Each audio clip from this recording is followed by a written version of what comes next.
Be advised, mature content ahead. This podcast is brought to you ad-free thanks to the Legion of Demons at patreon.com/NOTLP. If you like what you hear, there's much more at patreon.com/NOTLP. Join the Legion. That's patreon.com/NOTLP. And now the show. How do you do? Just a word of friendly warning. I think it will thrill you. It may shock you. It might even horrify you. So if any of you feel that you do not care to subject your nerves to such a strain, now is your chance to, well, we've warned you.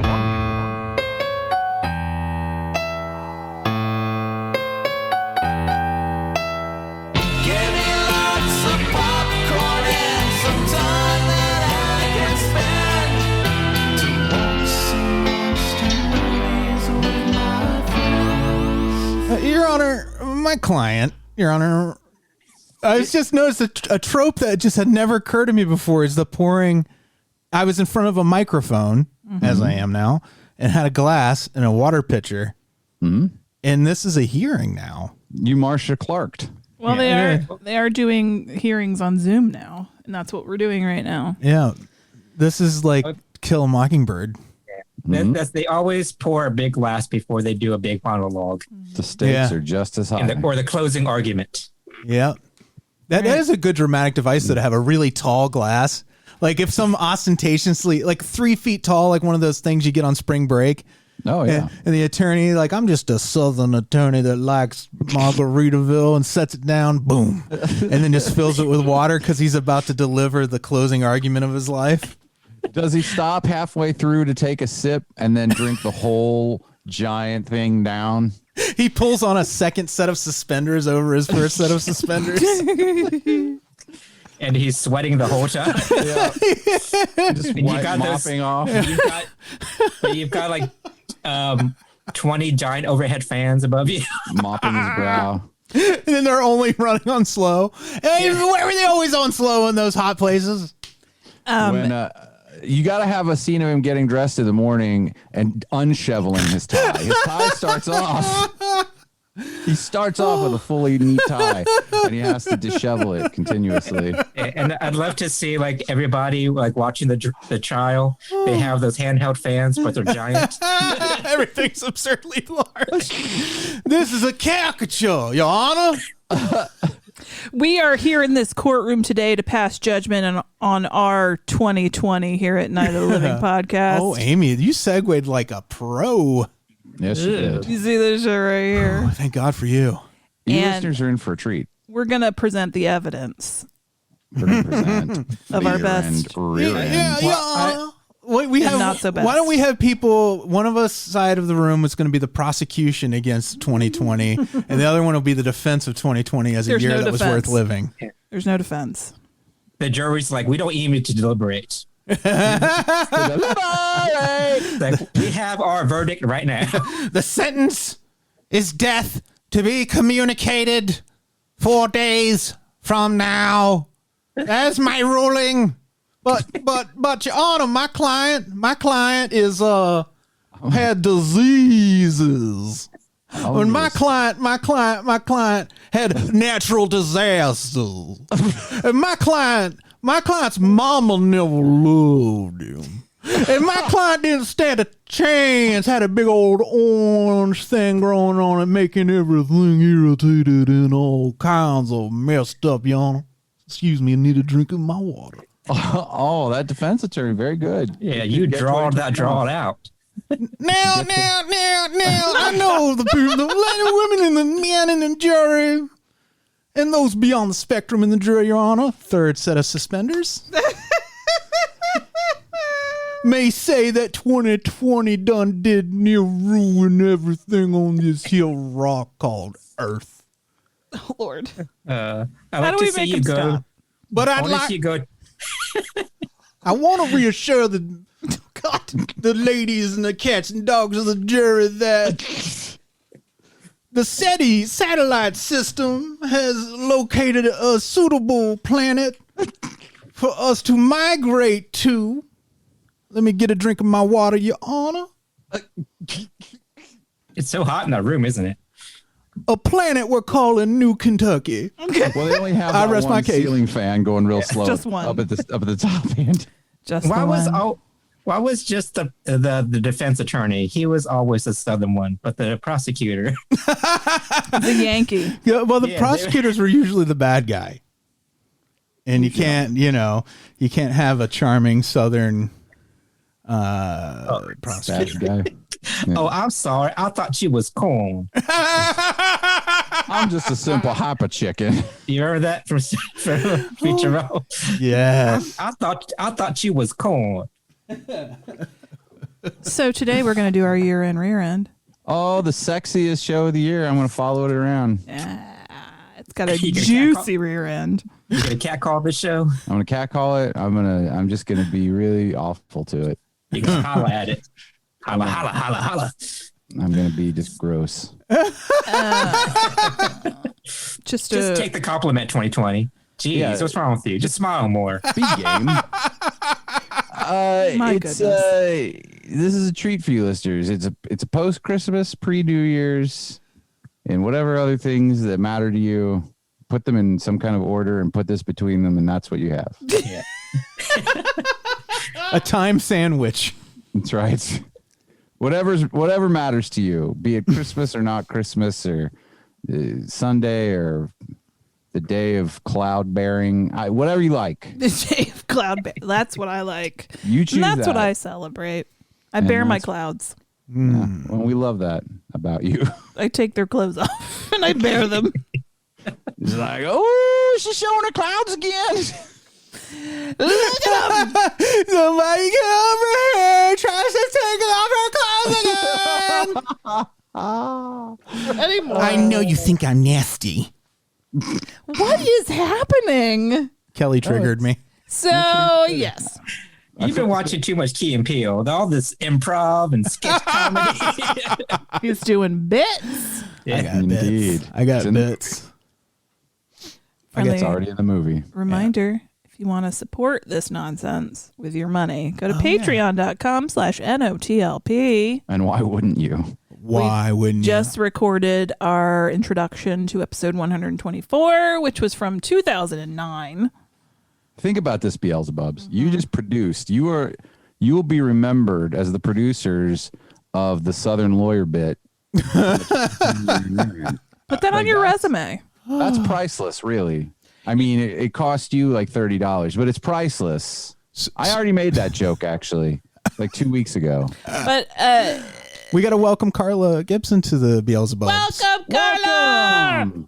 Welcome, Thank you. my dear.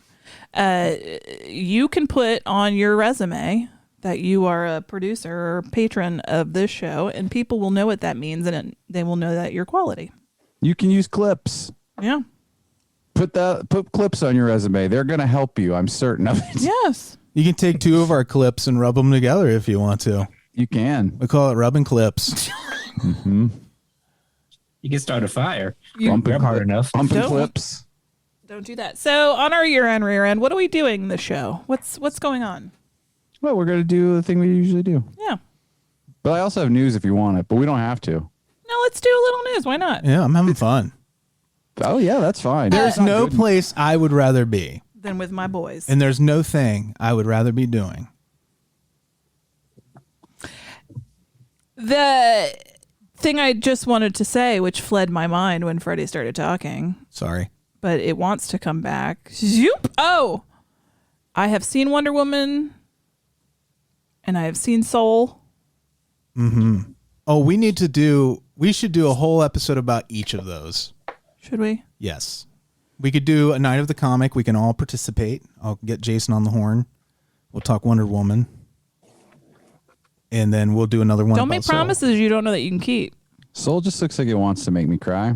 I did not cry. I didn't cry either. Yeah, I didn't cry either, and I am an easy mark for crying. Yeah. Oh, well, that's It was It's more beautiful. like uplifting and happy than Really? sad. All right. Than sad. And You're even like, above this movie about death is uplifting. Yes. above and beyond the actual element of the story and like how that feeling and stuff, it's like Fantasia yeah. in its I'm into execution, that. which will You know, if you like Fantasia, this is like them doing. This is that level of whoa. You know. Oh yeah, Fantasia Barrino has been she's my idol forever and always.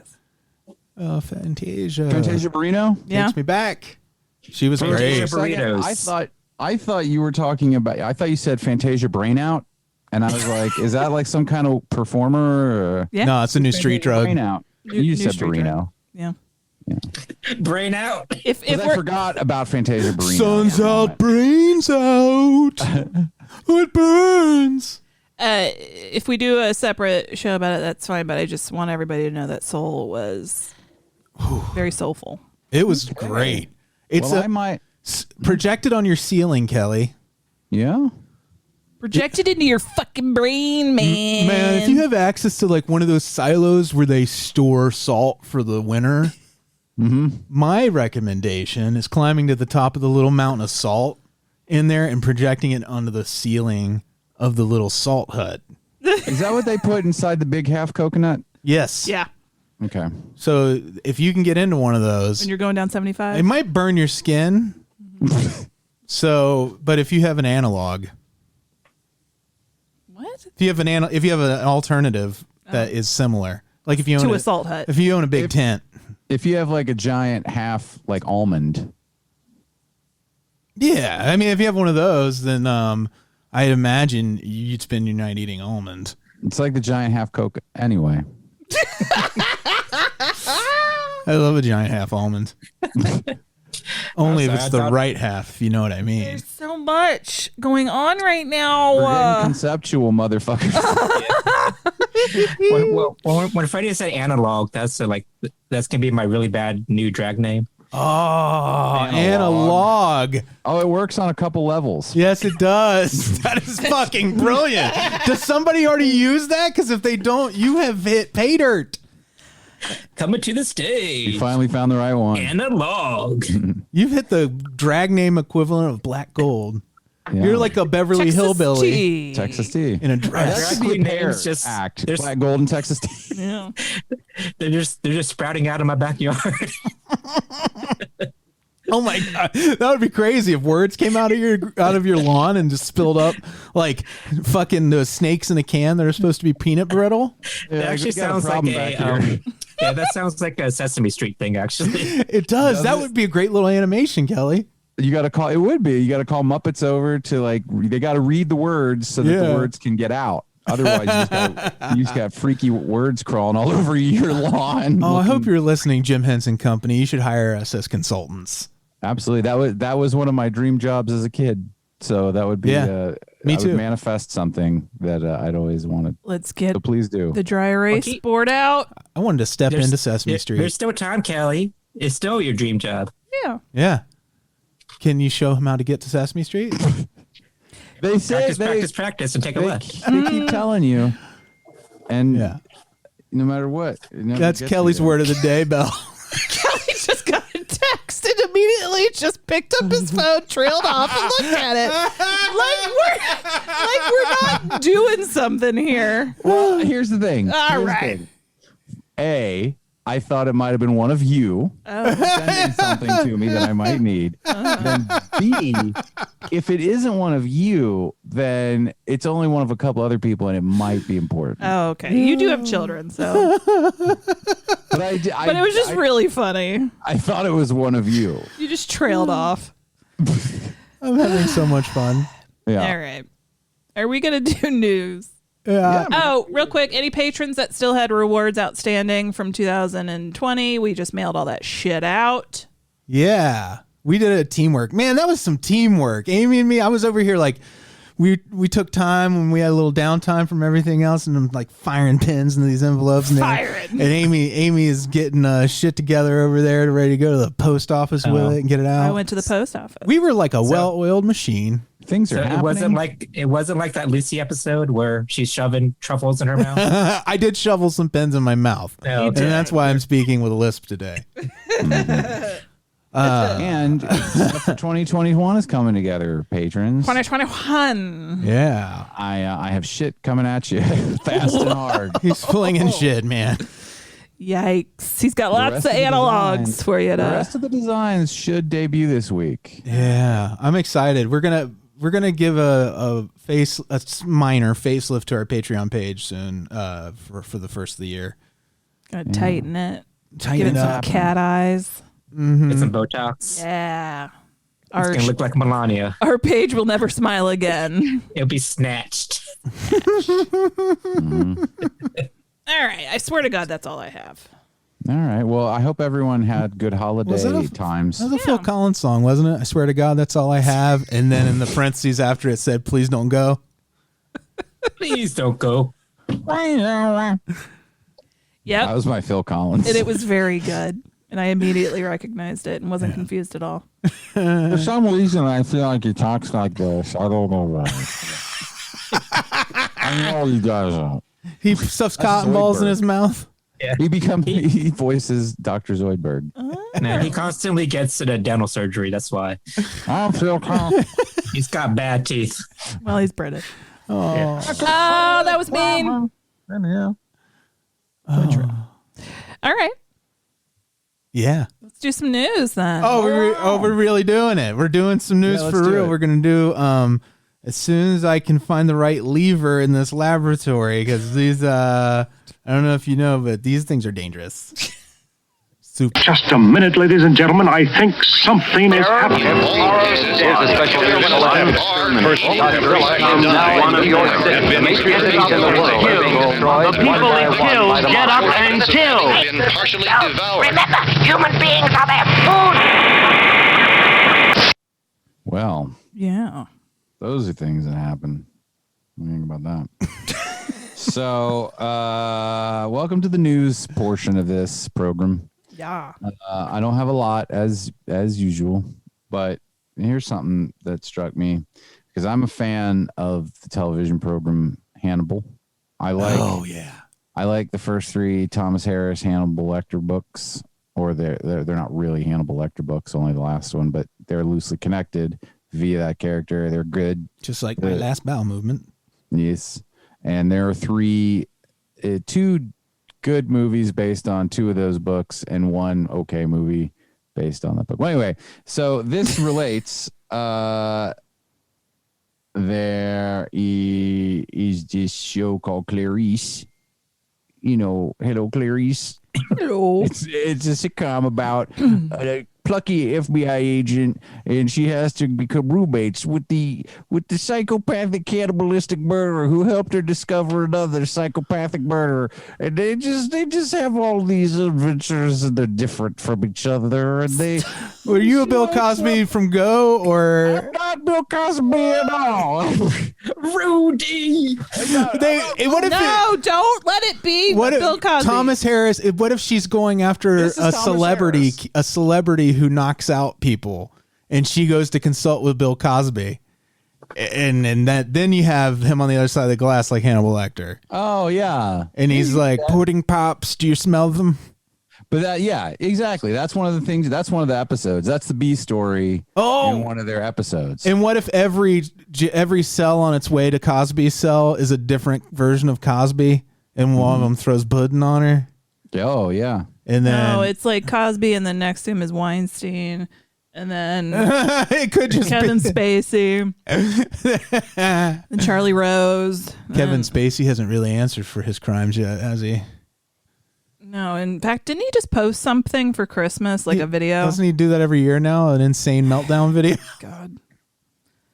Anyway, Well, so Clarice is a CBS program, and I think we all know probably basically what it's about. I hope they repurpose the theme to Will and Grace for the opening credits.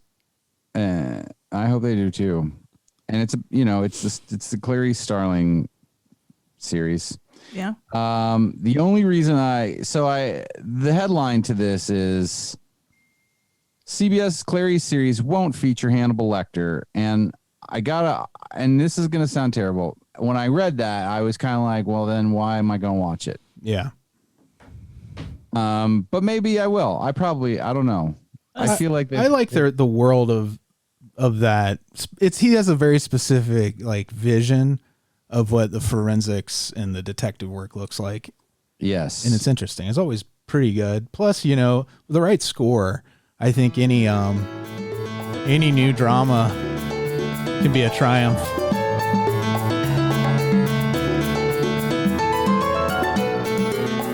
You don't have to play the whole thing. Clarice. I'm Clarice. You may know me as Megan Mullally, or television's Clarice. This fall, I'm going to show off against Dr. Cosby in a battle of wits. Your Megan Mullally sucks. I know. It's not good. Darling. Anyway. That sounded like Louis Anderson more than Megan Mullally. Wow. Here's a thing they said. I'm still trying. I don't know who's speaking here. I'm still trying. Someone representing the television show, I guess. Yeah. I'm still trying to understand how the rights are divided, but it's been quite liberating because we have no interest in writing about Hannibal. Sure, you don't. As if they were told they could, they'd be like, nah, no, thank you, Dr. Lecter, no, thank you. Dr. Lecter. Because we have no interest. She's still on the phone saying Dr. Lecter. She just can't stop. They couldn't pull her away. Sorry. Speaking of Dr. Lecter, did you see that Mads Mikkelsen is taking over Johnny Depp's role in the Fantastic Beasts movies? No, but that's cool. I love that guy. He's good in everything. He is good. I just don't have much interest in those movies because I watched the first one and it was fine. The second one's also fine. Is it? Yeah, I mean, it's better than the first one. It's better than the first one? I think so. Oh. I don't know. I didn't watch it. You're the first person I've heard say that. I mean, they're both mediocre compared to the other films. That's certainly true. But I do enjoy them. Well, in the same way I enjoy Blow Pop. I like that pudgy guy. Oh, yeah. He's not pudgy anymore. Is he not pudgy anymore? Nope. Dan Fogelberg? Dan Fogel. What's his name? I don't know. Oh, he's on the Goldbergs frequently, too. He's I'll look it up. Crazy uncle. Oh, the brother, yeah. Yeah. They addressed it on the Goldbergs, the weight loss, I think. I love that guy. He's amazing. He's not amazing. He's real good. He's on The Walking Dead, too. Dan Dan Fogelberg was the musician. Yeah, that's right. So I like one of his songs. Is he Dan Fogel? He's Don. Anyway, Blumhouse. You want more news? Yeah, I do. Oh, are we talking about Clarice, or we do move on? Oh, do you want to talk? You have something to say about Clarice? No, I don't. Okay. Did Kelley finish it up? Oh, yeah, they're not going to have Hannibal in it. They don't need him. They're not missing him at all. Missing you. Did they cast it yet, Kelley? Oh, let me go back and look. Yeah, Megan Mullally. It's Megan Mullally. Leslie Jordan is going to play the killer in the first season. Son of a bitch. Hey, do you guys know what Clarice Starling says after she gets the COVID vaccine? Oh, yeah, I do, but I want you to say it.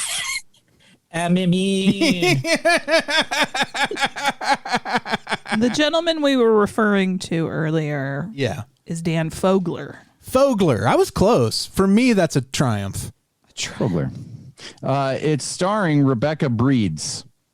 Oh, yeah, I bet she does. That's a name, right? That's a porn star name. I'm sorry. That's a verb name. It stars Cindy Suck on Them Titties. When your last name is a verb like that, you must have a hard exterior. Do you know what I mean? Like, she doesn't give a shit about nothing. You could say anything to Rebecca Breeds, I bet, and she'd be like, well, as somebody who had a maiden name that was easily made fun of. Not like Breeds. You're right. But, not like Breeds. It doesn't toughen you up. It just makes you hate the world. It's pronounced Swalliscum. Was Breeds, it would. Yeah, maybe. But anyway, so it's Rebecca Breeds, who I assume is Clarice. Nick Sandow. Oh, yeah. Erica Anderson. They're all in it. All of them? All of them. The whole shebang. 3 of those people. We got room for 3. So there's that. Yep. And now this is different. A different piece of news? This is different news. That story is complete. This story it was ready to begin. So The Exorcist sequel. Did you know? You guys remember that movie, right? You've seen The Exorcist, probably. Yeah. Right? Did you know they're thinking about making a sequel to it? Yes. Now does this make 7 I just heard sequels altogether? recently on the Twitters. There's already a sequel to The Exorcist, did you just say? Yes. There are many. What? Kelly, then why are they making one? There's a TV show that's great too. Okay, you were really fucking with my brain for a minute there. I was like, a bit. He's doing a thing. You were too good at it, though. I totally thought you were like, I don't acknowledge that there are sequels to The Exorcist.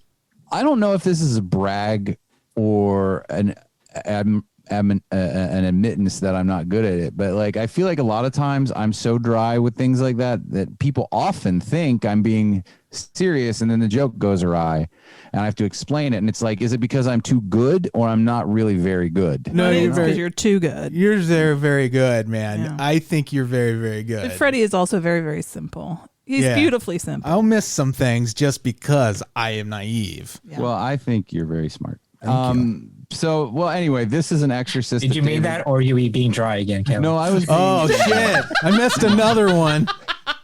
I was being genuine. You're tuned into my new CBS hour drama this season. It's called The Boy Who Cried Wolf, and it's just about me. No one can believe anything I say because of how dry I am. What if there was a series about a compulsive liar? Podcaster. In every season, he tells a big lie in the first episode, and the whole season is him trying to maintain that lie. That actually would be pretty interesting. In every season, it's a different lie. Oh my God, that would be awesome. It would be really good. If you got the right writers doing that shit, put that somewhere. Can you write that on a Post-it note or a? I want to talk to. I'm going to contact my people that I know in the business, and I'm going to tell them, can you please? That's a good idea. Don't. I'm going to write it down. All right, Get a producer credit on that shit. Again, Kelly's like, that's a good idea. But the way you say it, it's like, are you fucking with me? I genuinely mean that.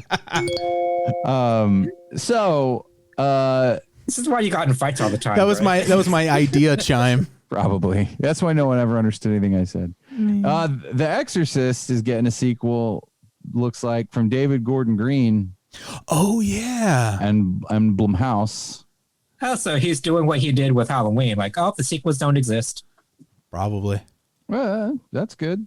Except for Legion. I like Legion, but like I would be okay with them taking it out of canon too. You know what I mean? Yeah, I mean it stands on its own. Yeah. And then presenting an alternate history to The Exorcist. So this is what this is something here. I haven't read this. So this is about the original. I don't care about that. I mean, I do, but I would not do a sequel to The Exorcist. Absolutely not, under no circumstances. I think that's what William Friedkin said. Okay. I don't know. So Green is also working on a Hellraiser TV series. I don't understand this. I'm sorry, listeners. Given what Green and Blumhouse did with Halloween, I wouldn't be surprised. This is what anyway. So David Gordon Green, Exorcist sequel. Yeah. I'm okay with that because, whatever. If you don't like it, you don't like it. I'm sorry, listener. There's just a lot of words, and I'm trying to find a way to animate them and make them pop out of the ground. I'm finding a way to understand what these people are trying to tell me. This is a great setup for our puppet character to come out. Yeah, and be like, you're having some trouble with the words, friendo. And he's got the No Country for Old Men Javier Bardem haircut, and also his jean jacket. But he's a friendly one, and he doesn't make you feel awkward or scared. But because of the association of the haircut and jacket, no one will ever be at ease around him. Never. Now I can enjoy a possession movie. So I'm fine with that. Plus, again, I just want to remind everybody that Exorcist TV show that got canceled way too soon. Yeah, I would like to watch that. So fucking good. Yeah, the first season was great. So I figured Did you not see the second one? Did it get better? Oh my God, the second season blew it out of the water. Awesome. Okay. Yeah. John Cho. I figured out the news story. So what they were, I had to do some math. He decoded it. He brought his little orphan Annie decoder ring and said, "Drink more Ovaltine." So Jason Blum, however you say it, David Robinson and James Robinson will be producing the Exorcist sequel that will be directed and probably written by David Gordon Green.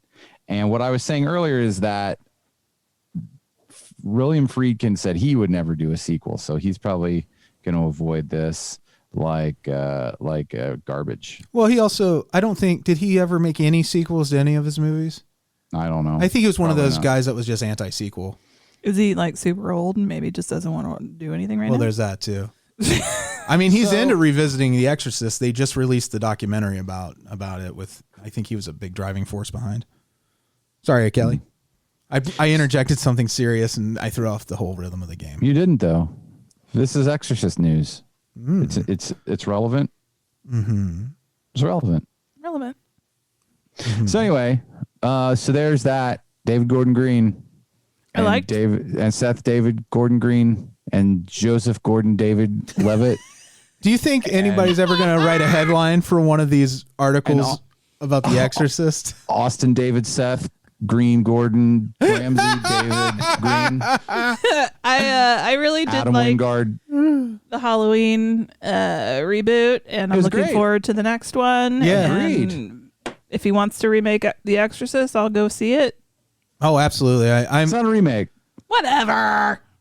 But you know, when you write those headlines, they always like to work in a quote from a classic movie into the headline. You know, yeah, like it would say Lieutenant Dan ice cream, and then down below it tell you that there's like a new flavor of ice cream from Ben and Jerry's. It's called Lieutenant Dan ice cream. But you could have like "Let Jesus fuck you," yeah, in the headline, and then people like, "Oh, The Exorcist is back." Was that where you were going with all this? Or lick me, lick me. Okay, we're good. I'm just thinking, they always like to use those things. Sure, put them in there. Exactly the way you've described I'm it. imagining the Cincinnati Enquirer. Yeah. Or local newspaper. Mm-hmm. This is why papers are dying. Freddie needs to revive the print. Yeah. Was it the New York Daily Post. News or New York Post that always? Well, has you the could guy? probably buy Gannett right now for $7 or $8. Yeah. So if you want to try that, I'll go in with you on the newspaper. We're Gannett business. supporters. Yeah. Even though I'm They not owe me really a sure pension. politically where they lie half the time. They owe me a pension. Did you know that? Do they really? How do you know how much of a pension you'll get? No, probably like 30 cents a month. Well, and they drive by and they just throw it on your lawn because it's a newspaper. That's right. Yeah, that's my pension. I explained my joke. My pension is the Sunday Enquirer, which they give you anyway, even if you cancel it.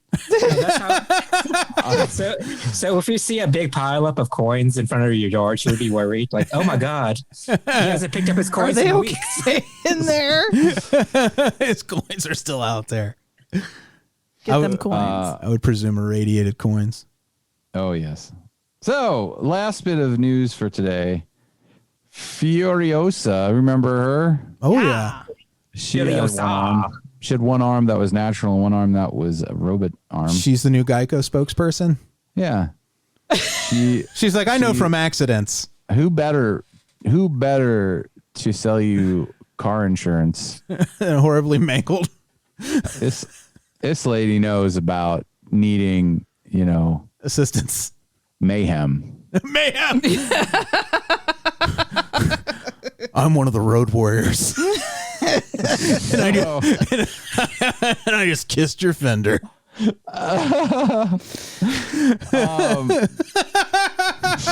Protect your car from mayhem and also from Lord Among Us.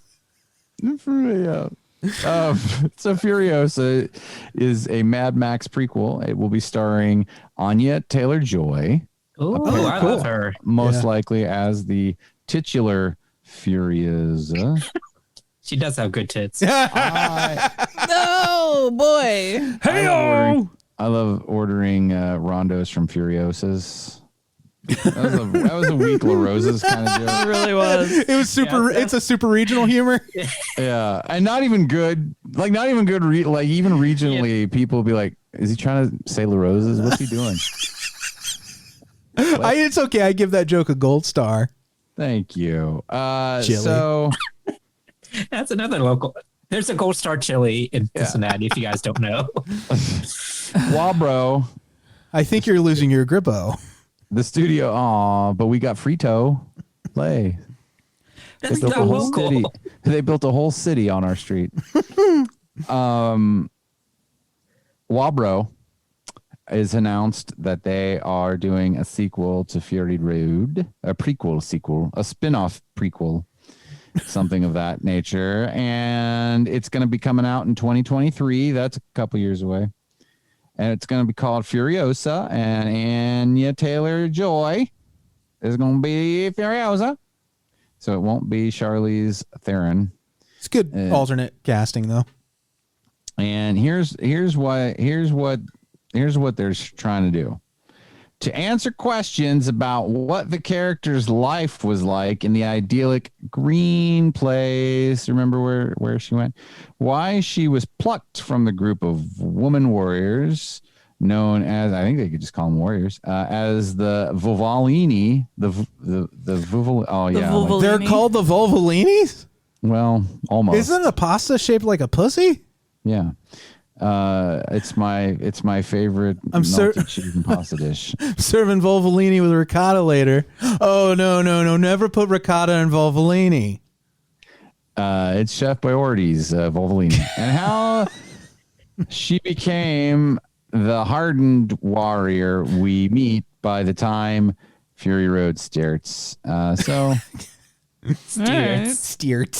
Steers. Those were the three most interesting news items I could find for this week. So you can imagine how much more boring everything else was. Well, it's that time of year. Plus, nothing's happening in Hollywood on account of pandemics.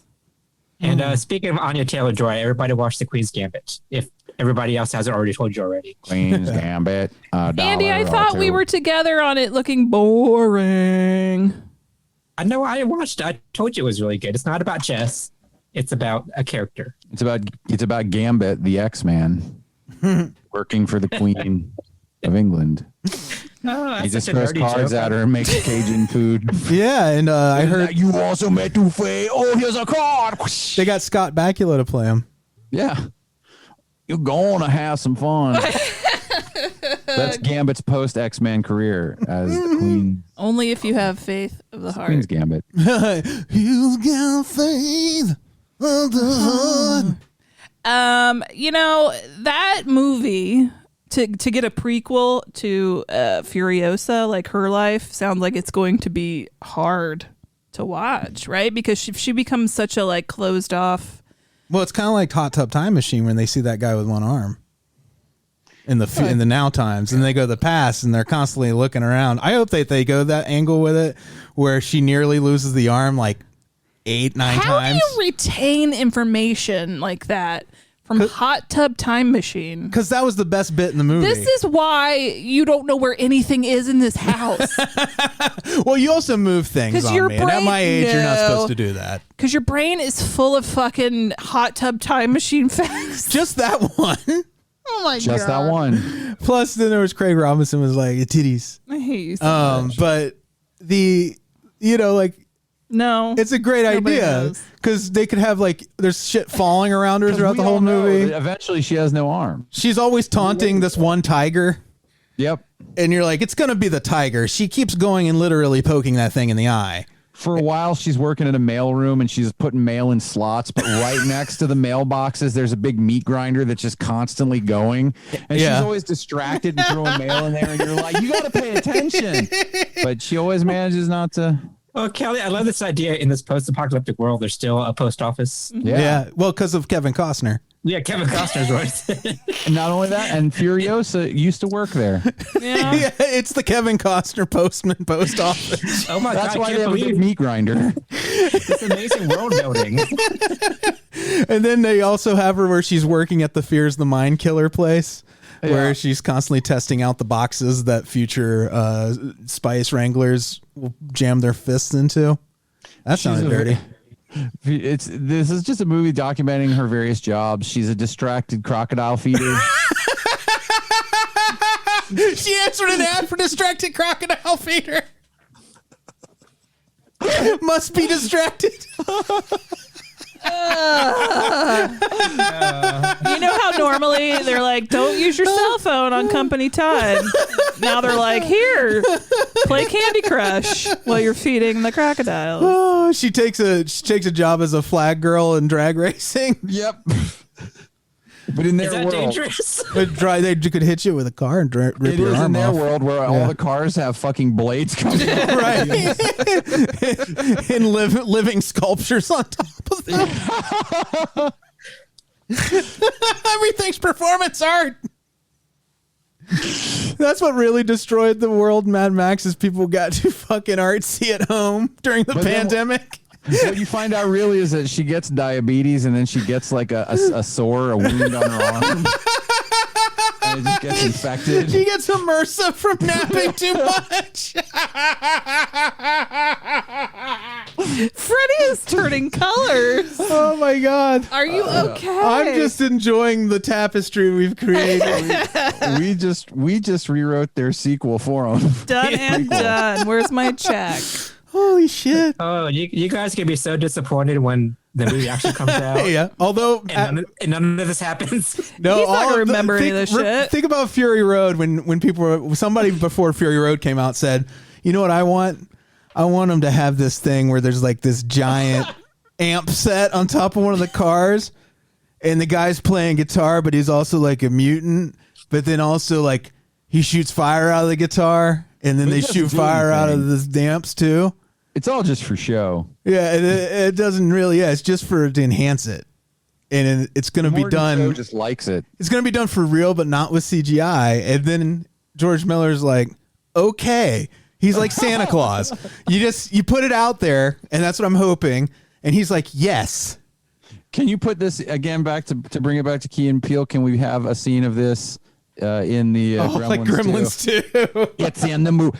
You want a giant mutant who is playing guitar and shooting fire in a world where fuel is very rare, but they use that fuel so he can play guitar and be on fire? It's already in the movie. Oh my God! There's no purpose and he attacks no one. Man, they need to do another season of Key and Peele just to do that sketch. Agreed. Holy shit! So is that all the news? Oh, that was barely even news. I know, but we had fun with it. It's all the barely news. All the news that can barely fit. All the news that fits in a bear. Or a tauntaun. All right, are we ready to start? The Yearend Rearend. I'm always ready for rear end. I almost feel like we should just have a sound. Yeah, to break it up. sound. I'm gonna give you guys. If I get sex noises, I'm gonna beat Amy, you. would I do that? I won't do Beat that. you. I'm not. If I don't get sex noises, I'm going to be very disappointed. There's your break. There we go. Now you feel like you've delineated enough from Yes. one to the next. I like it. Kelley, why are we only seeing your tabletop and your titties? There you are.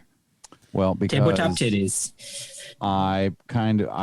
my laptop is leaned against my shelf, and it's just sexy. And my TIE fighter toy fell off. My speaker. I was looking for it. Okay. I didn't mean to get you guys so wet with that. Well, Right, was that Rachel Breeds? it's a wet ass podcast. Yeah, It was Rachel breeding. it was from the Rachel Ray collection of sex sounds. cousin. She's in everything now. Nutrish, Just that's all you got. sex sounds. I don't know if you've seen the commercial on like Tubi or whatever with Rachel Ray and the dogs, and there's this. It's like she's on a set. Yeah. It's a commercial for her dog food, and when they first come on, the person they like the person off set who's supposed to be the director yells like "quiet people," but the first like 2 or 3 times, I swear I thought they were saying "white people," and then Rachel Ray, and I was like, Hey, maybe that makes sense. They're like, hey, Rachel Ray's on. Over here, white people. She does make silicone baking mats too, I think. If I remember All right. So Andy, you took the lead on this. How would you like to handle this? All right, should we just start with let's start with straight to video. Okay. Yeah. So everybody just okay, here's Amy is the unluckiest person of the year. Why? Oh, did I have the most? Yeah, you got jacked off the most. I got what now? You got jacked the most with Rachel Breeds. All right. You and Rachel Breeds. Well, you came in number 1 or last place, either way you look at it. my wiener. With 12 movies. Wow. Gosh. And that's a lot. Yeah. The second, Freddie and Amy are kind of both unlucky because they kind of watch the movies together. Yeah, well, that's like Anyway. 1 month. Yeah. But Freddie is in second place with 10 movies. Wow. Thank you. And the bronze medal for unluckiest person is Kelley with 9. Which is maybe the most I've ever had in 1 year. Yeah. And I'm off the podium with only 7. It was a bad day. It just wasn't my day, guys. Wasn't your day. Yeah. So You're I'm still off the valid. podium. You didn't want it bad enough. Yeah. Want it more next year. So, Amy, since you had most movies, do you want to start off with saying what your best is? Yes. The Mortuary Collection, which was my last one, which we were off mic talking about because Kelley just watched it. Yeah, we watched it last night. And again, listeners, just to reiterate, that is a great fucking movie. You should definitely go watch it. Very reminiscent of Trick or Treat. Pretty fucking close to that same level of quality, like with a little bit more budget even. Not that the budget was bad or anything. It just, I'm not sure. I mean, it's so close is really great. I totes my goats agree. Do I say my worst now, Andy? Sure. I didn't really remember a lot of these movies, so I had to go back to IMDb and be like, what the fuck was this? And the one I selected was Behind You, which was about these little girls. Yeah, behind you guys. About these little girls who have to go live with their aunt. Breeds. And then there's mirrors that are haunted. And I remember Right. it being real stupid. Yeah, you watched that not too like a month or two ago, A few right? months ago, maybe. Who knows? Yeah. Time means time is not normal Behind you. in this time. So Yeah, there. you want to put it behind you. Yes. Did you also watch Boo? No. Somebody watched Boo. Is that the Medea movie? No, it's a different one. This one takes place in Detroit. Maybe. I didn't watch it. It Might wasn't have me. been last year. But I wondered if it was you, and it's just like you're watching Boo and Behind You and just all these. No, I don't think it was on my movies. list, but who knows? Look out! Or Eek? Yeek! Eek and yikes. There are some things on. All right, who's up next, Andy? Okay. I feel bad because, the title has been taken away from me because for some reason I normally get the most movies. Yeah. And I feel kind of like, hey, I want my title back. Oh. But You got one more. like Amy, I also forgot a lot of shit. Mm-hmm. And I was like, what is this movie? Which is kind of a commentary on the movies itself, because if you don't remember them, then they can't be good or bad, right? They're just forgettable. They're there. Yeah. So that's kind of even worse than a really bad movie if you don't remember it, right? I was just having that issue. Like, I looked at the first one I did this year, and I was like, what is that even? I had to look it up. There are a couple where I was just like, I don't know. So if that was I could good have or just, bad. I just could have pulled out some random titles and said, here's the movies you watched. And you guys would have convinced that you guys watched them. Yeah. It's true. I could have gaslighted you so hard. That would have been a pretty good joke. That about good joke, yeah. What a jape, I think is what you were going to say. Nice jape. It's like, Freddie, you watched this movie called Angela's Door. Do you remember that one? The Fudge Packer's daughter? That's a Hallmark Christmas movie. It sounds like. Yeah. So she's trying to get married, you know. I was supposed to inherit her dad's candy company. Yeah. it's a rom-com, but horror. Really. It's a sweet movie. That's what the tagline is. That was my chair, not my ass, in case any noise came through. That's the laziest tagline I've ever heard, Freddie. It's a pretty lazy movie.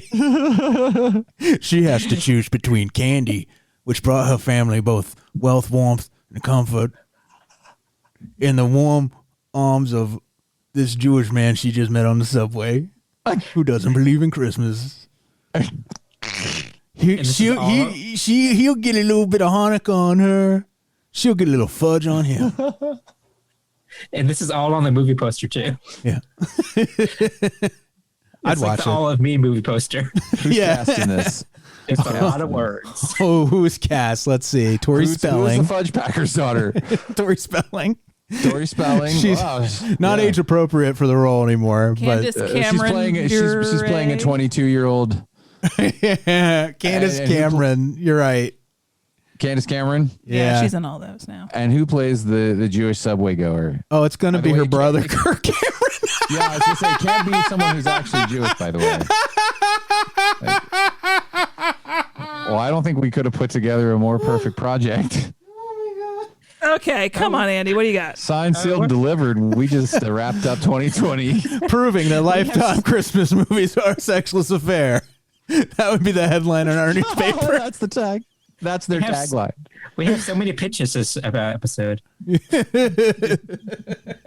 do. We're like a production company right now. Yeah, we are. Okay. The best movie I saw kind of by default was called I'm Just Fucking With You. Yeah. I remember. I love that title. Yeah. That's just by default. I don't remember liking it very much, but it's the only one I kind of remember. I didn't have to go to IMDb and look it up. So you win by default. So congratulations. I'm Just Fucking With You. And the worst was Spiral. Oh, really? I just finally watched that, by the way. The gay cult movie. Yeah. I could have just called it a cult movie. I didn't have to say gay, but there's gay people in it. So therefore it's a gay cult movie. And that was weirdly one of Shudder's best reviewed movies of the year. It looked like. Did you like it, Freddie? I really liked it, but I get why Andy didn't. When I watched, and he summarized it really well in his original review. So go back and listen to that if you. Yeah. So that's my best and worst. Freddie, do you want to go next? Yeah. I'm just doing roulette, right? Yes. Yeah. Yummy. Oh my God. Was my best. Yummy. Yummy was really an impressive movie. It was one I didn't expect to like at all because zombies it can be so played out. I'm like, oh, really? But this just has a great setup where they're going to this plastic surgery clinic and they're using like shitty Botox, I think, if I remember right, something like that. And it's just so well crafted and executed. It reminded me a lot of Dead Alive. Nice. So yeah, Yummy was a big standout. It would have been a standout even among the main attractions that we had too, I think. My least favorite, just because I felt like it had so much potential that was blown, was Mary. And that was the first one. Is that Gary Cole or Gary Oldman? Gary Oldman in it? Gary Oldman was in it. All right, The Ghost Boat. Yeah, and it wasn't a bad movie either. That's the thing. I was looking at this list and I'm like, I didn't hate any of my roulette selections. I got real lucky with the ones that I ended up with, but Mary, just for the fact it could have been great, is why it's on my worst. Mary was a real big disappointment, huh? Yeah, that's what's written on the fucking bathroom wall. Mary, did you know? I probably made the same joke that you're a terrible movie. You probably did. I know I did. So Kelley, I guess. Yeah. It's your turn, buddy boy. It's real easy to tell you what my best was because I just watched it. It was Anything for Jackson. Yeah. Which was anything but bad. It was excellent. That's another great headline. Anything but bad. Yep. I feel like I'm thumbing through the Sunday edition right now. Just like an old man. Yeah. You were made for this, Freddie. Excellent occult supernatural movie. It was all the more tragic and surprising in that the rest of their output seems to be Christmas movies made by Hallmark, like the Fudge Packer's Daughter, I think was one of their early ones. And so they did something pretty awesome, the filmmakers there. What was my least? I don't even remember what I put down for my least favorite. The confessional. Oh God, that was so stupid. That's oh, right. You got mad.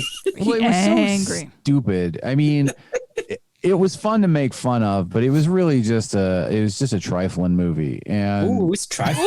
It's trifling. It's cut. That movie ain't shit. The acting was garbage. The premise was garbage. Everything about it was bad. I'm sorry. I hope the filmmaker, we actually got a nice message from the filmmakers from Anything for Jackson on our YouTube, which is cool. Maybe Freddy was explaining that sometimes we don't interview people till much later. And I have to, it has to be backwards. It's like, for me, we have to come to the interview as a way of celebrating something. Yeah. So I may eventually reach out to them because that was super sweet, but I'm hoping that the people who made, what was it? The confessional are not listening, because I can't even remember what it was called, but I remember there's a character in that movie that I said I could see Emily Intravia doing as a joke bit, that was how the character was played. I totally wanted to see Emily's rendition of this character. I think it would crack me up. But as a joke, that it was not good in a movie. And so I hated it. But I was kind of for most of my Russian roulettes, I actually really liked. I think we had a good year. I don't know what. You're getting better, Amy. Is it me? We've bullied you. Selection? We've bullied you into picking better movies. Yeah. Well, it doesn't feel like it. You know what? It's not a death sentence anymore. Yeah. It could be a joyful moment. Life is too short. Not a death sentence anymore. Yes. All right, guys. So that's our tops and bottoms of our individualized tasks. We're versatile. Yeah. We're tops and bottoms. Yeah, whatever you need. So let's just start off with the bad news first. Let's just start off with the worst picks of the year. All right. What did we end up as a group choosing? I'm very curious. Oh, I'm sorry. Kelley, you sent us your 5 worst, but we were supposed to only pick one worst. Oh, well, pick one of them if one coincides, just to add to injury. Do you want me to just say something that you didn't like? Yes. Yeah. A Jawbreaker. Why not? I did not like Jawbreaker. Jawbreaker is my worst too. I'm going to focus on the positive. Okay. I didn't pick Jawbreaker. I picked Society, but you'll find it's on both of my lists. Best and worst. Why must you be so complex and alluring? Are you flirting with me? All day, all day. What about you, Andy? I think I'm going to go with A Cure for Wellness. Oh, yeah, I hated that. That was definitely on my list. Yeah, that was on Kelley's list, too. That belongs on a list with Mary. Yeah. Mary. Squandered potential. I feel like movies that have budgets, and I hold them to a different standard. Really low budget bad movies I'm more forgiving for. But when you have names the people involved in A Cure for Wellness and the budget you had for it, and you still make a boring movie, then it's it was story problems. A lot of story problems. It was all story problems. Yeah. They thought, listen, I really can enjoy style over substance sometimes. I genuinely sometimes really like it. And this was a case where I feel like they thought they could get over with style over substance, but there wasn't enough. The style wasn't unified. It was janky, and it did not work at all for me. 'Twas janky. Is that a Midwestern thing? Twas janky? Janky. Or just janky? Is it worth giving a Google? It was janky for before Christmas. You guys picked Jawbreaker. I think, everything we had to say about that was obviously in our episode, but I would agree that wasn't that great. No, it was fun to watch it again, but yeah, compared to the other stuff we watched, it was not super good. I picked Society as the worst because it just was so unsettlingly gross. Yeah. It was so effective. That's a good thing. Then. Well, but that's what I'll say later. But yeah. I'm just going to focus on why I think it was the worst, because it just, who thinks of these things? It was just it was an uncomfortable peek inside the psyche of someone I don't want to know. Yeah, when you have a face talking out of a butthole, Yeah. it's kind of messed up, right? I'm going to look at you funny. Great entertainment, though. That Which is why movie it's is on my top 5. That movie is just so moist. It's a great movie. It's a juicy such a moist movie. Yeah. And also, I wanted to just bring this up too. Like Kelley and I did 5 worst, but one of the ones that we both agreed on, which is might be controversial because it's such acclaimed by other people, was Fleabag. Yeah, I didn't like Fleabag either. So would that have been on your bottom 5, Amy? If I had put a 5 together, probably. It didn't do anything for me, and I know it's universally loved. Well, not universally, I guess, but it just didn't. I think it's off center enough that it's not going to work for everybody. Yeah, that was Freddie's staff pick. No, I just couldn't hold on. That was a listener's pick. That was the listener's pick. Yeah. Oh. I know that sometimes I get it. Some people really do like a straight. And I feel like it's hard to say because, you know, for me, it was like, there's nothing about this character that I like, which makes it hard for me. And it's like, but Kelley, there are a lot of unlikable characters you like, but it's like, but for me, I still like them, even though they're awful. This was an awful person who I just didn't like and couldn't see really ever liking. Yeah, there are awful characters that I find entertaining. Yeah, like the like people Jerry Blank? like Jerry Blank, the people from It's Always Sunny. Exactly. Yes, yeah. But they live in a cartoon world, right? And I can take their awfulness in this cartoon world. But the character in Fleabag lived in a very realistic world, a very grounded world. So I think it made the awfulness hits even harder. I also for me, feel I just personal note. Yeah. Oh, sorry, I didn't mean to interrupt you. Oh no, go ahead. A thing about I think part of the reason I don't like a character like this, and I do like characters like what you were just describing, is that she is painted as someone who is also condescending and kind of like too cool for school. Like, I'm all about unlikable buffoons. I don't necessarily like condescending, unlikable characters. I'm sure you could point out a character I do like that's like that, but no, I understand. It didn't work for you in this. Jerry instance. Seinfeld. Yeah. But I will say I'm the one dentist that didn't recommend Krause or whatever. I'm the one that likes Fleabag, but Right. I do see the problems with the first season if you're trying to make an emotional connection to that character. Mm-hmm. And that's, if you're in it for that, that's not like, I think the point of the show is better illustrated in the second season, I think. Is there 2 or 3? I can't remember. But the second season, it's really about her destroying herself. yeah. And I don't know, it's just really well written and well acted. And not trying to see everything through her eyes in that first season. The problem is she doesn't see anything through anyone else's eyes. Yeah. She has no empathy. Which is hard for me. Yeah. And it's a borderline Personality syndrome. well, I was going to say that, but I was going to say she uses some of those same themes in Killing Eve, where the character is literally, a contract killer with no soul at all. And Fleabag is like a more grounded exploration of the same idea of somebody who really doesn't have a soul trying to grapple with not having a soul. Yeah. And come to terms with it and maybe become a better person, but not understanding how to become a better person, not having any of those tools that we have where you're just like, it makes sense. This is right. This is wrong. Right. So I got a lot more out of it because of those themes. Like it makes it kind of an intense watch, especially if you like marathon both seasons. Well, you're a more forgiving person than us because you actually sought out the second season, whereas for the three of us, we dislike the first season so much that I'm like, I'm not going to watch this again. Trust your judgment, because I feel like if you didn't like the only reason I made it to the second season is because I saw something in the first season. I was like, I'm still invested. I just don't know what that was that I saw that you didn't. But I do feel like Think you're better than me? I do feel though like it's a really rich tapestry of detail. We'll go back to emotion. February and listen. Yeah. So let's move. Now we've got the awfulness out the way. Yeah. We're going to focus on the positive. Yeah, boy. Accentuate the positive. Okay. Yeah. Everybody sent in their top 5, and I compiled the list. And there was one movie that got the most votes. 3 people had it on their list. Andy, Me? I don't know why I didn't say my name. I don't know why I said my name. He's dissociating again. Me, Kelley, and Freddy all put your name on our list. Great. Get some light over here. Andy's taking his ego off again.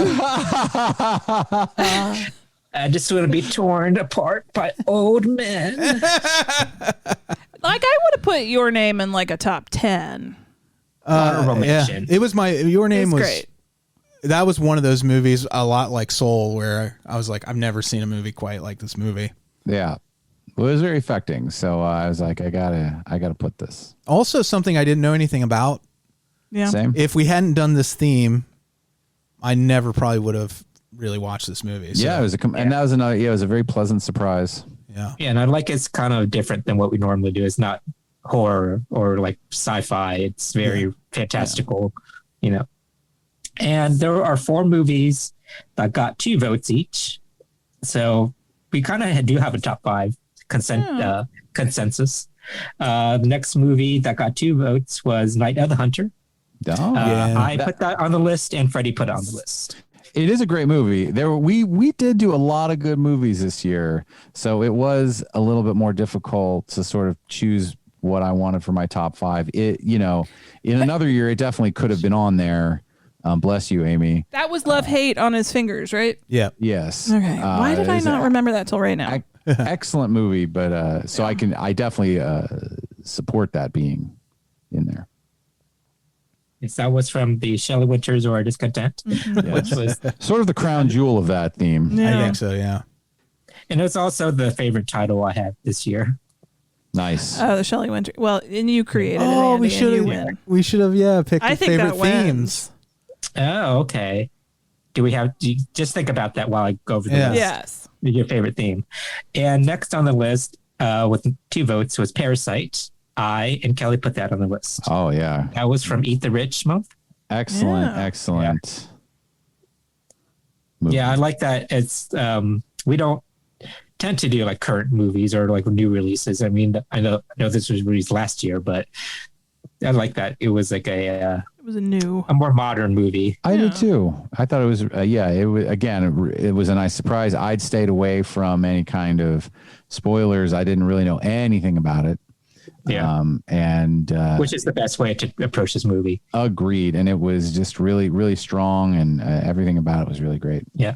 And even though it's Freddy, my God. Yeah, I love Parasite. Even though we're like a horror podcast, but I do feel like Parasite did have some horror movie elements in it. Oh, for sure. Oh, absolutely. Yeah, it definitely fit. Yeah. Yeah. So that's from Bong Joon-ho, which is another master that we've done many of his movies. Oh, yes. Yeah. And next on the list with 2 votes, Freddy and Amy voted for this, Swiss Army Man.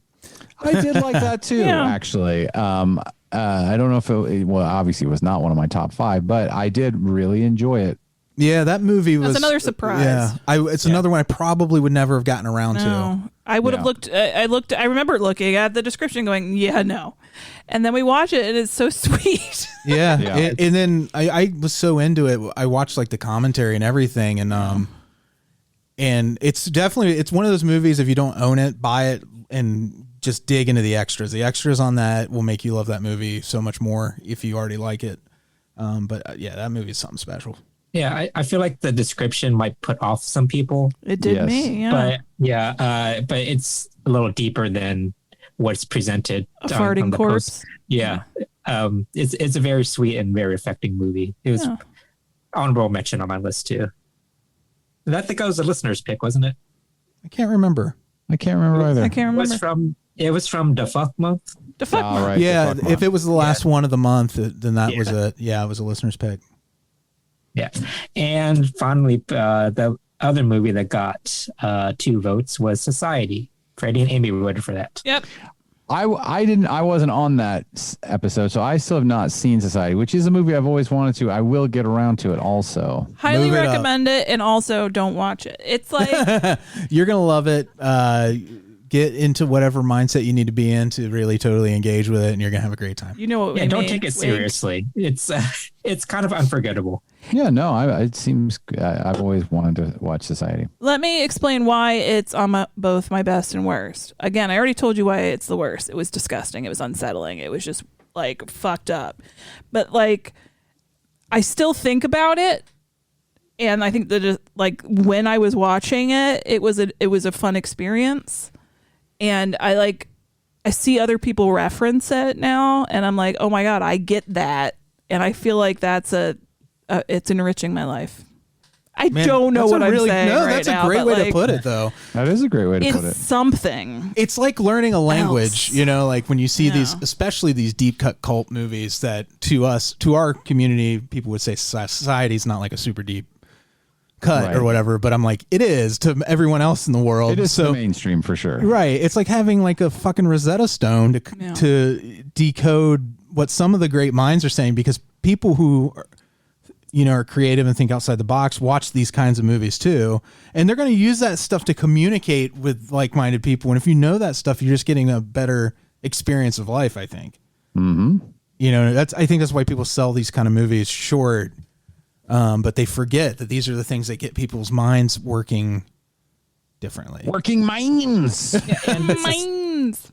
Amy illustrates the reason why we pick these movies. They're not necessarily the best made or the best movies. They're the movies that made an impression on us. Yeah.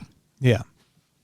So there are like subjectively better movies out there that are on our list, but objectively that it made a bigger impression on us. Right. And Andy also wouldn't let me put Wrath of Khan on there. Yeah, because it was her pick for. He wouldn't let me pick my own staff pick. So if she had her druthers, Wrath of Khan would have been the top. Yeah. Yeah. But well, let me say real quick that I almost burped in the microphone. God. I apologize. I had it just Come on, happen. wait. I forgot. Oh, I was going to say also, just to clarify our year, if somebody this is their first year-end show, we're talking more about the podcasts we did more so than even the movie that we watched for the podcast. Like, it was our favorite group experience discussing that movie and all that. So it's not like your typical where somebody's going to rattle off their top 10 releases of 2020. Our shit's all over the map time-wise because it's a construct anyway, man. And we're just looking at the experience we had as people and not necessarily like where that fits into the grand scheme of things. Yep. Correct. Yep. And I would just start off with the other movies that we haven't mentioned on our top list. The other movie I had was Peanut Butter Solution. I had so much fun with that movie. No. Again, it's not a great movie, but it left an impression on me because it had long child pubes in it. Yes, it sure Harem did. Scarum. It was I couldn't put it on my worst. I didn't like that movie. No. Things came out of that movie. Yeah, I don't think I liked it either, but I remember it. And it was such a movie that I was like, I can't put it on the worst. Like, too much happened. Right. And it also fits in that thing with, like I was saying, the experience we had because of that movie gives it value that it doesn't have as a movie. Yeah. Otherwise, it may have made it to my worst list. Yeah, you think about it, it's a very disturbing movie because you think about child pubes and you see them. And it's incompetent. But think about child pubes. And you see them. There's that. I'm thumbing through the Sunday edition again. You think about child pubes and then you see them. I like how Kelley and it's incompetent. And I really think that's where we should land. It's an incompetently made movie. Yeah. Completely. And rockin' Celine Dion's soundtrack, though. All right. Oh, I love that video. Yeah, me too. And the other movie on my list, again, not necessarily a good movie, but a memorable one, Chosen Survivors. Yeah. I don't remember Was that where it was the made-for-TV with the bats in the cave, and they were. I like that one. Yeah. The underground bunker. Yeah, they had evacuated down there. Yeah, that was a fucking weird Yeah, it's just a bonkers movie. It is bonkers. I saw that on the list, and I was like, I don't remember what that was. I don't remember if I liked it or didn't like it. It wasn't even on that one. It was weird. It felt like the Andromeda Strain, but you could never quite nail down what was happening. There were a lot of things going on in that movie. Did it turn out it was just a test? It was it was a big test. And it was like an M. Night Shyamalan movie. Yeah. They Shyamalan full of twists. Yeah. And I feel like it fits the time. Like, it feels like we're in the apocalypse now. Sure. Yeah. I like my movies like I like my curly fries. Okay. And let's see. Those are my movies. Amy, do you want to do the next? Oh, my other topsies were Coming Up to Your Brain. I already said the Wrath of Khan, so whatever. You guys suck. El Chicano, I had a shit ton of fun with that. That was from Lewis for Latinx Heritage Month. That's what we're calling it now, not Hispanic, right? Yep, Latinx. I want to make sure I did it right. And Freaky, which I thought was a ton of fun. Oh, yeah, Freaky was a good time. Yeah, it was good. It was a lot of fun. It's interesting that you put El Chicano on there because Kelley and I put that on our bottom 5. Did you? Yeah. You guys just don't get it, man. No, I mean, again, it wasn't a bad movie. It just I was just bored with it. Of all the things, it just was one of my top. It was old fashioned. It scratched my police procedural itch a little bit. Have you ever seen the Dolph Lundgren Punisher movie? No. You'd like that. It's very similar. He has no charisma. He has black hair in it though now. Oh. See? Do you see? Anyway, it's like when our local weather gal she just dyed her hair dark. She was a blonde. Amy loves black hair, so she's gonna watch it. You're gonna love it. You're gonna love it. His hair's so black. Which weather girl? Martella. Oh. She was very olive skinned, dark eyed. We're rocking a blonde until recently went dark and now looks like she put the package together. She put the bow on top. Who's next? It's also a prescription drug for plaque psoriasis from Pfizer. Freddie. What else was on your top 5 that we haven't mentioned? Oh, that we haven't mentioned. Correct. You don't want to hear the ones again. No. That you've already mentioned. You don't want me to rehash everything that we've done. I'm gonna stab him in his face. Is that what you're saying? I had on my top 5. I'll just tell you my top 5. 5 was Society, 4 was Swiss Army Man, Night of the Hunter. We already talked about. Blood Simple is the only one that we haven't talked about. All right. Ah, yes, excellent movie. Also loved it. That was bad to worse. Right? Yeah, Coen Brothers. Yeah. Young Francis McDormand. Yep. Revisiting that movie, I loved it so much more. I already loved it, but yeah, it's a killer movie. It's a depressing movie. Kinda. I really enjoyed that. Agreed. Also loved. I know we didn't do again our own staff picks, but Ballad of Buster Scruggs was really great too. I'd like parts of it, but as a whole, you're an asshole. I'm as a whole. As a whole. I like that Dennis Leary song. Only as a whole. Say as a whole. As a whole. Yes, there were certain segments of Buster Scruggs I really liked, but there were the weaker ones kind of took away from it as a whole. As a whole. Does it feel good on the whole?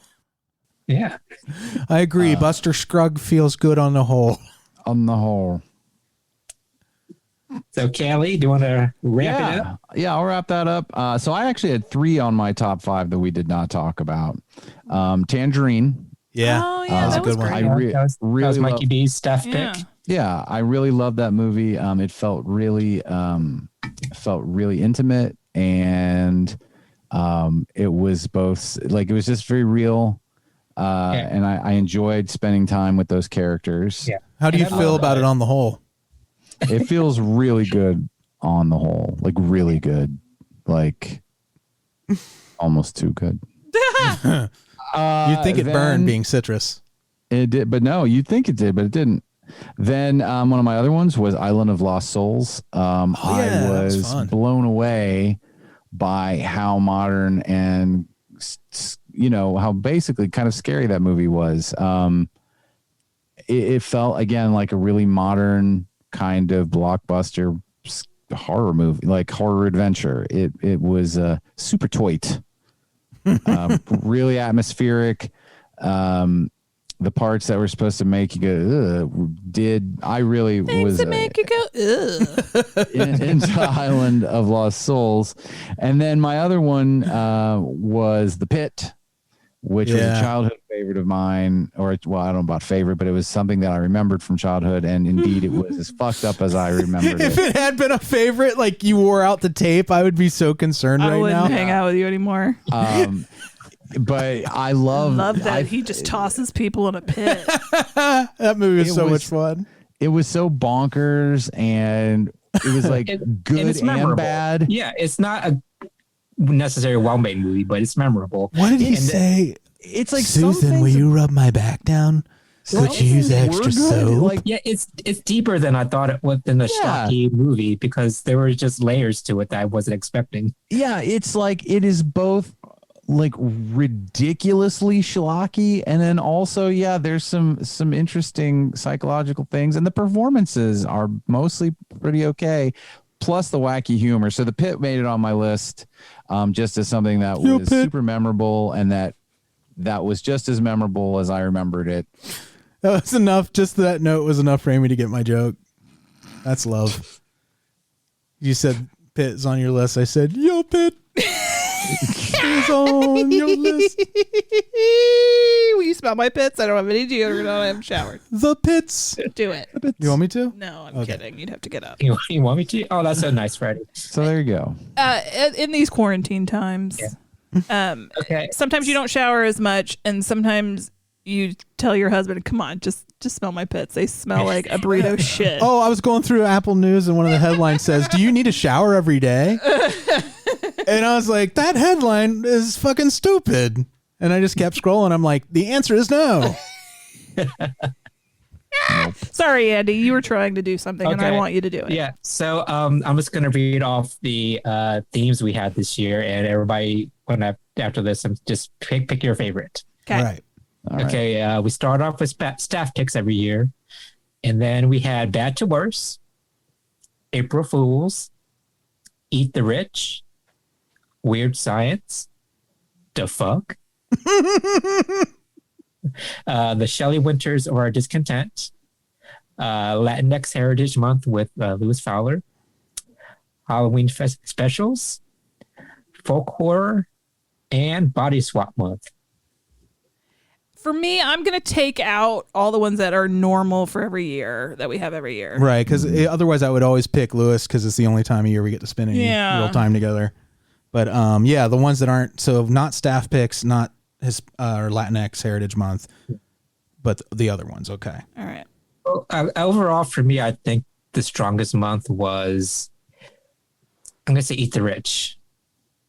We had They Live, we had Society, we had Parasite, which are all, to me, I think all very strong movies. I think I'm going to pick, what am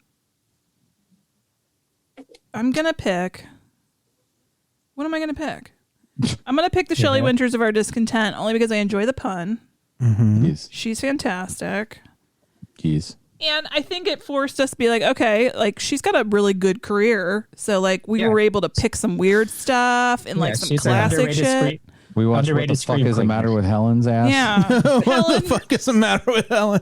What's the deal with Helen? I think Kelley called it. It was like, what's up with Helen and her fuck shit? Yeah. What's with these Helens? What about you, Freddie, Kelley? I have like a tie in my mind between. I have a tie in my mind too. Mine was Bad to Worse and Da Fuck. All right. And mainly Da Fuck because those again are movies I just wouldn't have bothered with otherwise. And Bad to Worse, just I'm fascinated with those types of scenarios and how they play out. I love seeing people make bad decisions and then seeing the fallout from those decisions. I think it's the best kind of drama. It is. It's definitely good for building tension. So my tie, one of ours is the same. Da Fuck, I agree. Just really, I like movies like that, where it's like I can't even with this. And then my second one, folk horror is just a style and a genre. Like I said, I didn't even realize exactly that it was the same. These are movies all in the same sort of genre until like I looked at it. Well, yeah, and every time we do one of these themes, I feel like I learn something that has changed in the scholarship or the academic side of like genre studies. You know, you go in and these. I always say this hair splitting drives me crazy, and like when just your mainstream film fans will start. Well, not mainstream film fans, but film freaks will chisel down to very specific subgenres like cannibals that were former doctors or whatever, So I joke about that, but the truth of it is this filing of like phylum and genus and all that stuff that is kind of happening in the film community is actually a really great I can't speak, I'm tongue tied. A really great way to measure like the craft of filmmaking, because you're like within this template and this understanding, like how does this function within that genre? It really is it's something that I kind of appreciate from doing the themes. Yeah. And so like with folk horror, for instance, I didn't realize like how that drilled down. There are very specific things that have to happen for it to be considered folk horror, and a movie can have some and not others and not belong in the category. So it was tricky to program that month.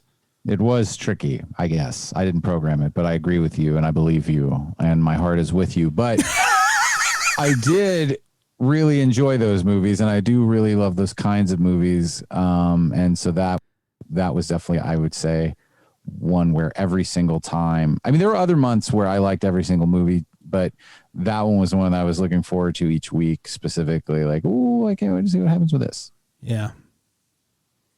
Those are the best kind of themes. Cool, bro.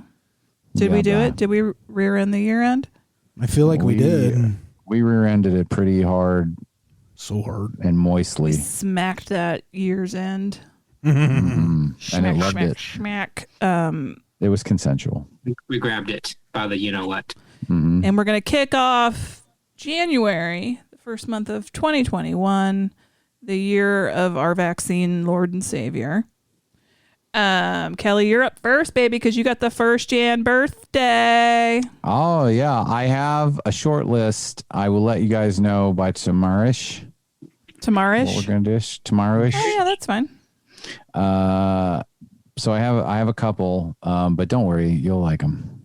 Whatever they are. I just figured mine out. Like, I don't know if that was the middle of the night or what, but I sent it to you guys. You did? No, I saw. I hope you woke somebody up because you had to say this is what I'm going to pick for my movie in like 3 weeks.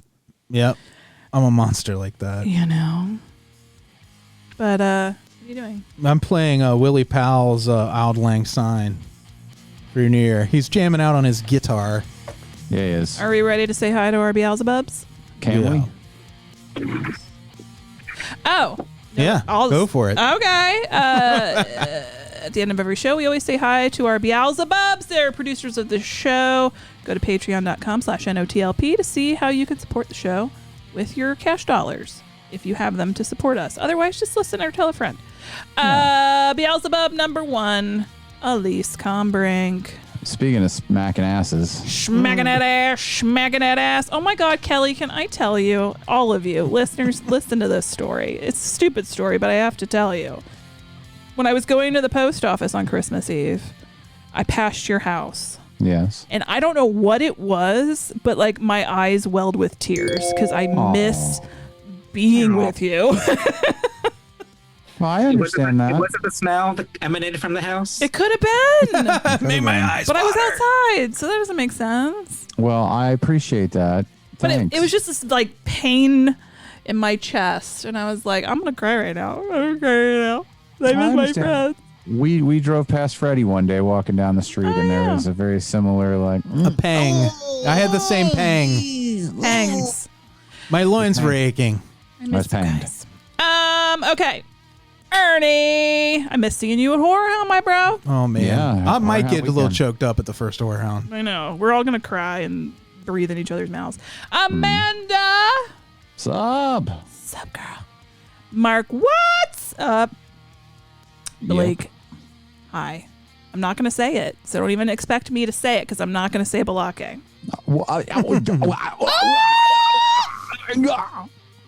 Bill Farner. Hello, sir. Tree and Alex. Hey. Happy belated birthday. Yeah. Yes. Well, I wish you happy birthday. Oh, okay. Well, you're better than the rest of us, and that's fine. I mean, Iona Goodwin. what do you? Iona Great One. Oh, there you go. Jeffel. Yeah. Branan and Emily. My sweet, sweet babies. Adam. Hi. I don't know what I'm doing right now. Alyssa, we sent you a shirt, even though I just wanted you to have the shirt. Freddie just really wanted you to have it, so it got mailed. Just deal with it. I just gave and you enjoy it. A random size for whoever you want to give it to. Yeah. Yeah. Okay. Just take it and be happy. Bill. Gotta love Bill. Bill's become part of the family. Had fun playing Jackbox. Oh, we played the new Jackbox Jackbox 7. We had a great time. I didn't understand. I finally understood the second game. I wasn't playing, so it took me. It was tricky. Yeah, it was tricky. Yeah. Once we got the hang of that one, I really liked it. I enjoyed it, and I got to send Bill a link to something. So yeah. Okay. Blayne. Hello there. It's a gas. Monica. Hey, girl. Hey. Blayne, you're the monorail in the Wastelands. Spelled differently, though. Okay. That's for everybody to figure out on their own time. Hi, I didn't mean to interrupt you, Monica. Jesus, your time. You're the worst. Your time is your time as well. Yeah. She's reclaiming her time. She's reclaiming her time. It's your time down here. Down here. We got Brian. Dr. Brian. Such a good time. We had such a, Christmas Eve, we hung out on our weekly patron Zoom hang. We hung out for 3 fucking hours. It was ridiculous. We had so much fun. It was fantastic. Yes, indeed. I laughed so hard, I almost pissed my pants. It was a lot of laughs. Yeah. And we're maybe going to do that on New Year's. We're doing New Year's Eve. We'll go ahead and say it now. If you're listening, join us New Year's Eve. Bill actually had the idea. He said we'll start... I'll probably still start it at 8 because what else am I doing? But eating cheese ball. We're gonna watch the ball drop, I guess, in all 3 or 4 U.S. time zones. We'll see how it goes.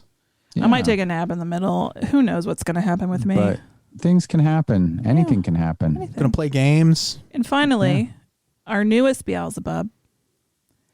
Carla's been around in our lives for a long time. Oh yeah, she at least 3 or 4 years that I know of. Yeah, and I think before that even. Before that, no, before that. Yeah. Carla, welcome. You rock our socks right the fuck off. Yeah, Thank you so much. Did we say Branan and Emily? Yeah. Okay. For some reason, I feel like I missed it. Maybe you just paid attention. It was Amy's sing-song performance. Right. You got lost in the magic of it. To do the last show of the year to properly thank these kind people who give us their money. No. It's just I felt like I missed it. No, you didn't. I said it, but you did. No, then you did miss it, and then I was wrong. Well, that's okay. Then we got to go back to it. Yeah. I hope that 2021 brings you all a bag of caramels, and if you don't like caramels, or I hope it brings you caramels. The equivalent, the happiness equivalent for you. Bad for your teeth, though. Yeah, a bunch of Werther's originals. Yeah. Just do those instead. Oh, you know what I really love? Yeah. Chocolate Reasons.